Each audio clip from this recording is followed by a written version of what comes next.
1831 সালে বালাকোটের রণাঙ্গনে সৈয়দ আহমদ শহীদ রহমতুল্লাহ আলাইহির নেতৃত্বে জিহাদ হয়েছে। সেখানে বহু ওলামায়ে কেরাম এবং ধর্মপ্রাণ মুসলমানরা শাহাদাত বরণ করেছেন, কিন্তু ব্রিটিশের সামনে মাথা নত করেন নাই।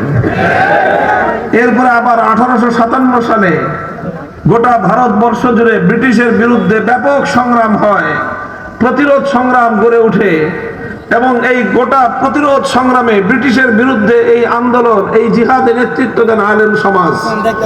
1857 সালে এই সংগ্রামের প্রধান সেনাপতি হাফেজ জামিল রহমতুল্লাহ আলাইহি শাহাদাত বরণ করেন। অন্য অনেক আলেম ওলামা শাহাদাত বরণ করেন। 1857 সালের সেই ব্রিটিশ বিরোধী সংগ্রাম এবং জিহাদের পরে কত আলেমকে তারা হত্যা করেছিল, শহীদ করেছিল, তার সঠিক কোনো পরিসংখ্যান ইতিহাসের মধ্যে সংরক্ষণ করা হয় নাই।